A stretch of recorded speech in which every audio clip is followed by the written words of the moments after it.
పరమేశ్వర్ గారు మీరు గతంలో పనిచేశారు సైన్యంలో, కాశ్మీర్లో కూడా మీరు పనిచేసే ఉంటారు, గతంలో చెప్పినట్టున్నారు నాకు గుర్తు. ఈజ్ ఇట్ రైట్ టైం ఇప్పుడు ఆఫ్స్పా ఈ చట్టాన్ని ఇంకా ఏం నిర్ణయం తీసుకోలేదు, ఆ దిశగా ఆలోచిస్తున్నట్టుగా సంకేతాలు ఇచ్చారు అమిత్ షా గారు.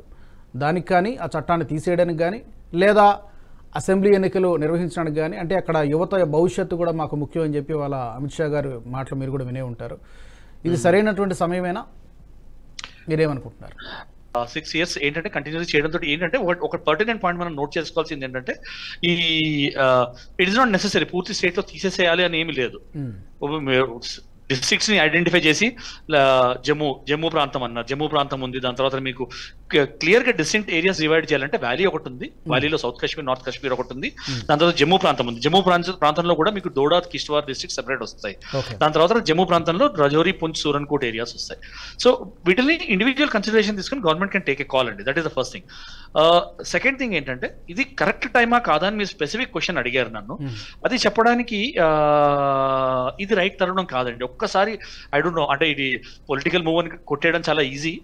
పొలిటికల్ పార్టీస్ అనేవాళ్ళు వాళ్ళు పొలిటికల్ మూవ్ అని కొట్టేస్తారు. ఎందుకంటే ఇప్పుడు ఒకటి ఈ ఎలక్షన్లు జరగబోతున్నాయి, లోక్సభ. కరెక్ట్. లోక్సభ ఎలక్షన్ కి ఏ ఆస్పాకి పెద్ద రిలేషన్ ఏం లేదండి. ఇన్ఫాక్ట్ లోక్సభ ఎలక్షన్ అక్కడ అవుతున్నప్పుడు I will recommend it to continue. Elections అయ్యాక government can certainly take call తీసుకోవాలి.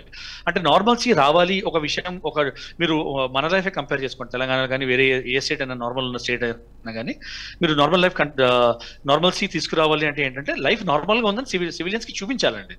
ఆ డిస్ప్లే మీరు ఇవ్వకుండా మీరు బయటకు వెళ్ళి ప్రతి చోట ఆర్మీనో, సిఆర్పిఎఫ్, బిఎస్ఎఫ్ మిమ్మల్ని గార్డ్ చేస్తూ, ప్రతి యాక్టివిటీస్ గార్డ్ చేస్తూ, ప్రతి చోట చెక్ పాయింట్స్ ఉంటే మీకే అనిపిస్తుంది అరే నార్మల్ లేదు, సెక్యూరిటీ చాలా హైట్ అండ్ ఉంది, ఐఎమ్ అన్సేఫ్ అన్న ఒక ఫీలింగ్ వస్తుంది. సో ఏదో ఒక తరుణంలో government has to take a call. Government call తీసుకుని as now it is safe, police forces can take over, police forces మనం ఎంపవర్ చేద్దాము, వాళ్ళకి ఇంకా కొంచెం ట్రైనింగ్ ఇద్దాం, వాళ్ళని ఎంపవర్ చేద్దాము. They can handle internal security duties. Actually internal security duties ఆర్మీవి కాదు, డిఫెన్స్ ఫోర్సెస్ కాదు. Internal security duties police is suppose to take care. So police కి హ్యాండ్ ఓవర్ చేసి మేము కొన్నాళ్ళు సపోర్ట్ చేస్తాము, మెల్లిమెల్లిగా విత్డ్రా చేసుకుంటాము అండ్ ఇన్ ఫేజెస్ చేస్తామని చేయొచ్చు. అండ్ మీరు కంపేర్ చేశారంటే టెర్రరిస్ట్ యాక్టివిటీస్ అవన్నీ మీరు చూసారంటే చాలా తగ్గాయి. 2024లో మీరు యాక్టివిటీస్ చాలా తగ్గాయి. Their funds have been marginalised. అంటే మీరు 4-5 years బ్యాక్ నుంచి చూడాలి. మీరు first step was demonetisation. Demonetisation తో ఏం చేశారంటే the flow of fake currency వ్యాలీలోకి, అది మిమ్మల్ని మీ స్టోన్ పెల్టింగ్ అనేది ఆపింది. డిమానిటైజేషన్ స్టాప్ స్టోన్ పెల్టింగ్ అండి కాశ్మీర్ వ్యాలీలో. 370 కన్నా ముందర ఆగినాయి ఇవన్నీ. ఎందుకు ఆగాయి అంటే ఫేక్ కరెన్సీ హురియత్ కాన్ఫరెన్స్ నుంచి, unfortunately some sheltering political leaders నుంచి ఫేక్ కరెన్సీ చాలా పారేది. సో మీరు ఎక్కడ చూసినా కూడా జమ్మూ కాశ్మీర్ వ్యాలీలోకి వెళ్ళి చూస్తే చాలా చోట్ల పీపుల్ ఆల్వేస్ హ్యాడ్ నోట్స్, కొత్త నోట్లు, కొత్త నోట్లు ఉండేవాళ్ళ చేతుల్లో. ఎలా ఉండేవంటే ఫేక్ కరెన్సీ ఫ్లో అయ్యేది. ఆ ఫేక్ కరెన్సీని కిల్ చేసింది. ఆ ఫేక్ కరెన్సీనే క్యాష్ గా డిస్ట్రిబ్యూట్ అయ్యేది. సో ఏంటంటే ఒక ప్యారలల్ ఎకానమీ నడిచేది.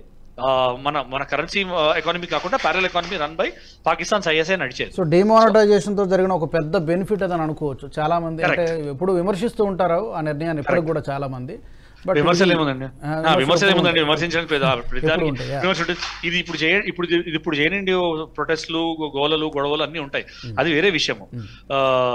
బట్ దెన్ పాయింట్ ఏంటంటే ఎప్పుడొకప్పుడు మీరు కాల్ తీసుకోవాలి. ఏ ఐడియా కానీ ఏ స్టెప్ కానీ 100% అనేది ఎప్పుడు మీరు చేరుకోలేరండి. So if you ask me ఇది రైట్ కరెక్ట్ అంటే ఎలక్షన్స్ తర్వాత 3 months I think by July, August, you should start partial withdrawal of AFSPA and slowly army should go back to barracks, army should go back to its original duties and police should take over. Only then appude normalcy tirigi vastundi, appude force of civil force of democracy ante the rule of democracy can be established. ante antadaga మీరు ఎంత establish చేసినా కూడా it is not democracy in that sense.